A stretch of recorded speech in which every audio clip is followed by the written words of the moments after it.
Hello, my beautiful people. Welcome to the next in the 2020 segments series with me, Raphael from Reydiant Reality. It's an absolute pleasure to have you. Thank you so much for being here. Thank you so much for joining me. So, I just want to say, for those of you that are continued subbies, for those of you that are new subbies, I love you so much. Thank you for all of your support. It really does mean a lot. And also, I just want to say a massive heartfelt thank you for the amazing response that I had to my previous video, which was why I don't read reversals or reversed tarot cards. You never really know how these things are going to go when you put them out there. So the response was absolutely amazing. And as I expressed in that video, I've got a lot of love for a lot of readers that read reversals and, all the rest of it. It's not about throwing shade or anything like that. It's literally just, that's the way I do things. A lot of people have asked me what my opinion is on it. And these videos, these little segments are basically just kind of going to be my thoughts, feelings, impressions, experiences, the things that I've experienced over the course of my journey. I'm now ready to start sharing more of myself with you guys, and the response that I'm getting so far is absolutely beautiful. So thank you so much for that. It really does mean the world. So today, how and why does tarot work? Ooh, it's this is such a juicy concept and such a juicy conversation. It may very well end up being several parts, but I'm going to do this one in a nutshell for now and see how it kind of speaks to people. And if there are more questions and stuff from that, then maybe I'll open it up a bit more and go into a bit more detail. But you can eventually, you'll be able to learn all of this with me when I release my tarot course, so stay tuned. With that said, the first thing that I want to talk about is riding the timelines. So I touched on this briefly in the why I don't read reversals cards video. And so when I talk about riding the timelines, whenever you read somebody's tarot cards, you are literally seeing past, present and future. Very often you're seeing them as one. Sometimes you will see multiple possibilities and futures in a single person spread, right? You can and you will very often see all of the different possibilities that they have just for one specific question that they're asking. Sometimes you can zip forward to 20, 30 years in their, into their future. Sometimes you can go back into their childhood, into their teenage years, their formative years. It's absolutely astounding. And I've said before, and I will say it again, and I will always say this: the day I stop being surprised, astounded and humbled by this work will be the day that I stop doing it, because it's just amazing. So when I talk about the timelines, every single human being has various different timelines that are, that can possibly potentially be, timelines that have already been, and moments that they're at now. And when I say that's what I call myself, a timeline rider, because when you sit at my table, whether it's over the airwaves or whether it's in person, that's what happens, right? We ride your timelines to see what are the outcomes, where are things going, how is this going to shape up for you? Yeah, this is one of the things that I want to mention is every person's path depends on the decisions that they make, right? So where you go, and this comes into this whole argument of fate versus free will. And I've always said and always believed it's not fate versus free will. That kind of implies that we're at odds with the universe. It's like me against you. Well, if that's the case, you're going to lose. Firstly, just because the universe is vast and very, very wise, right? So what would be the point? But I believe it's fate and free will, that they work in tandem. Do I believe that there are some things, events, moments, things that are meant, fated, or supposed to be in our lives? Abso-fucking-lutely, I really do. Do I believe that how we get to those events and where we go from them after that they've taken place, or how we react to them, or any of, or how we respond to them, which is the smarter of the two? Trust me, it took me so long to get that. So anyone that's already actively doing it and did it easy, I take my hat off to you. Where you go from them, how you respond, react, all the rest of it after certain events have taken place, that is where your free will kicks in, right? And some people might say, oh, but you know, some things are supposed to happen, then you don't have free will. The point of, excuse me, the whole point of co-creating your destiny is that you work in tandem with the all, right? With the universe. You are a verse in the one song. That's what universe, one verse, song, chorus, right? So you have a verse, a line, a moment, a note to contribute to the wonderful song that is. And that's how you co-create it. So, you know, opens up like loads of things that you could really heavily debate, but this is me simplifying it in a way that I feel people will resonate with and will get. And that's not to suggest that, you know, people are simple or anything like that. It's just, it's such a broad topic that, you know, you have to pick out choice things to kind of keep it coherent, because otherwise you end up like me babbling. All right. So some things to mention. Tarot is a mirror.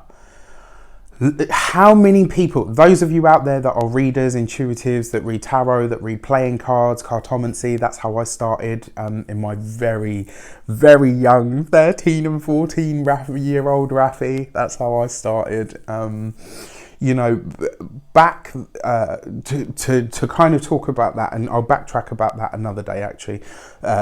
Tarot as a mirror. How many times have people sat at your tables? How many times? Countless, hundreds, if not 1,000 by now. People sat at my table, again, whether over the airwaves or whether at my literal table, and said to me, that's exactly what's happening in my life right now. Tarot very often gets very, very literal. Sometimes it will literally speak to you about events, moments that have literally just taken place.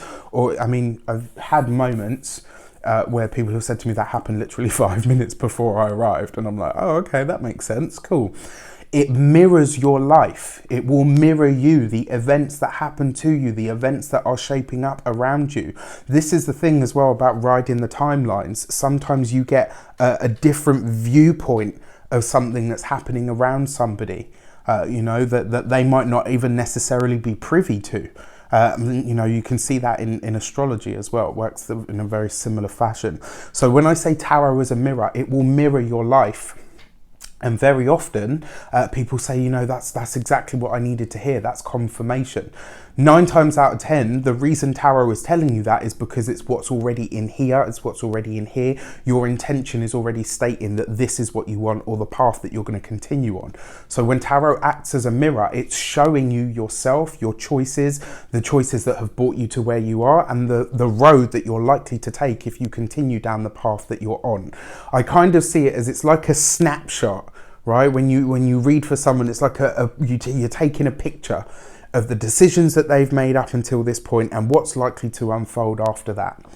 And then obviously the major arcana cards are your bigger moments, the moments where the universe kicks in and says, right, well, this is on your path too, right? How you get there, what you do with it, where you go from it after that, that's all you.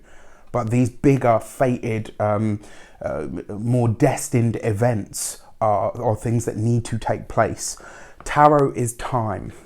My dear magical mama, Lady Angeles, I consider an absolute authority. I will love this woman for the rest of my life. I cannot tell you how much she resonates with my soul. It's ridiculous. She's so kind and so brutally honest, and that's what I love her most for. You know, like I said, she trained us hard, and you know, she trained us good, she trained us well, and she loved us hard, but man, she didn't take any of our crap at all, and that's what I love about her. I really, you know, that's what resonates for me.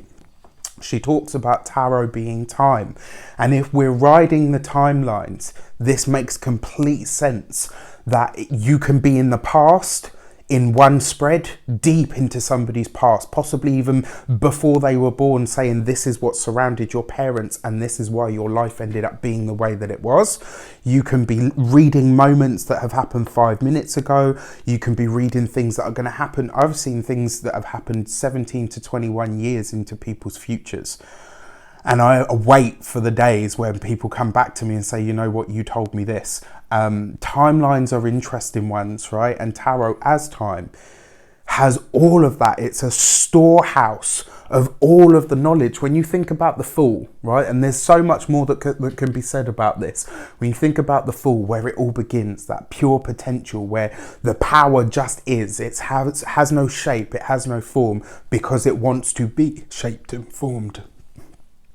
That's where your desire, your passion, your creativity, your projectile masculine energy, projectile force comes into it and then becomes something else, where it's accepted, where it's shaped, where it's given form. Do you see what I'm talking about there? We went from the fool to the magician to the high priestess, and this is how it kind of evolves until you get to the world, right?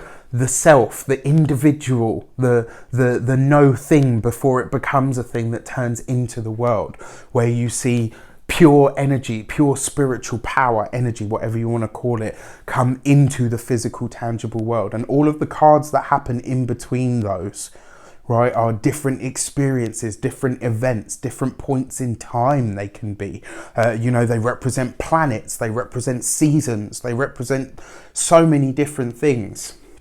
And so when we talk about riding the timelines, how and why does this stuff work? Well, the reason being is because the fall to the world is the journey of the soul, right? If you took out all of the pips cards or the minor arcana, if you took all of those out, what you would be looking at is just the bigger events of life, but you're looking at one literal story from birth to completion, right? And all of the things that you will find in that time. And one of the things that I've often said to people is, and if you've been with me for a long enough, you will have heard me say this several times. Human beings are cyclic by their very nature, right? We're very lunar in many ways, shapes or forms, right? The sun is your spirit, it's your soul, it's your goal or your mission, the thing that you're trying to reach in your life. But the moon is your form, right? The moon is your is what is done with the energy, how it's shaped, how it's used, how it's moved, what it's turned into, what it does, what it accepts, what it, all of that sort of stuff. So that's why I've got these two diagrams here, right? And if you consider them as masculine, feminine, light and dark, and this isn't about duality, it's about understanding how each one of these energies, each one of these balance points is needed for anything to be in the tangible physical world. So, again, this whole thing about human beings being cyclic, right? And as a good example, if you know, and this comes down to your own individual life path as well. Very often we see signs in our lives. We see moments and, we have deja vus, or we'll have dreams or gut instincts, and we think, that's really familiar. I feel like that's happened before. And then you think, oh, hang on a sec, I had this experience with such and such, or at that time, or this. If you can remember what happened previously after the last time you were at this point, you can preempt or kind of precognate what is about to come next, right? And this is a big part of how psychic ability and awareness works, because there are some people, and I consider myself lucky to be one, whose energy is so kind of connected to out there that it's able to pick up all of those other things.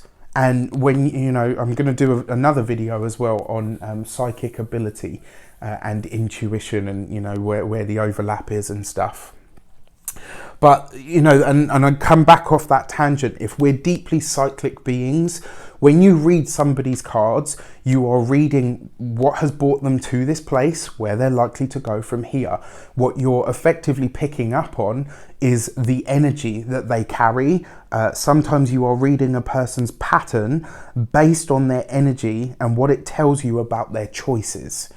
Right, so this is another thing. You're literally riding the timelines of people's decisions, of people's lifescapes. And when you're looking at those lifescapes, not only do you see their own decisions, but you'll see the things that they won't be able to get round, go over, go through, that they'll just have to experience. These are some of and this is why, for me, you cannot put a price on a reader that will tell you the truth. that will say to you, you know what, the shit's about to hit the fan. I'm sorry to say, it's going to be crap for a time, but this is what you're going to learn. This is how you're going to get through it, and it will come to an end. I would much rather somebody tell me that than say, oh, you know what, it's all going to be lovely and you're going to be rich tomorrow. And yeah, it make you feel good in the moment.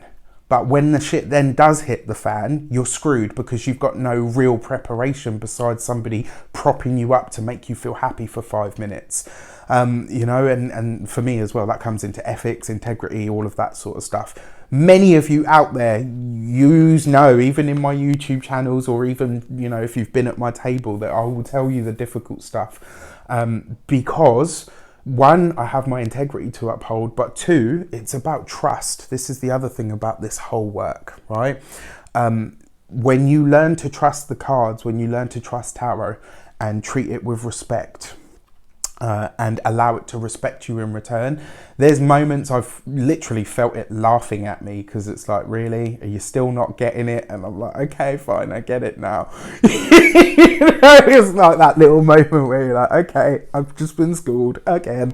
You know, there comes a point where that trust breeds the relationship.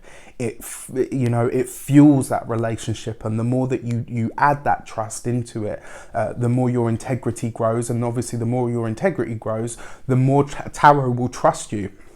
And I believe the levels of tarot readers is the more you evolve as a person, the better you read, totally true, but also the more comfortable and able you are to speak a thing, no matter how easy, no matter how challenging, is when the cards will allow certain people to come to you that have that difficult stuff. Because it's like the tarot says to you, you know what, I know that when I give you this message, as hard as it's going to be, you will speak it.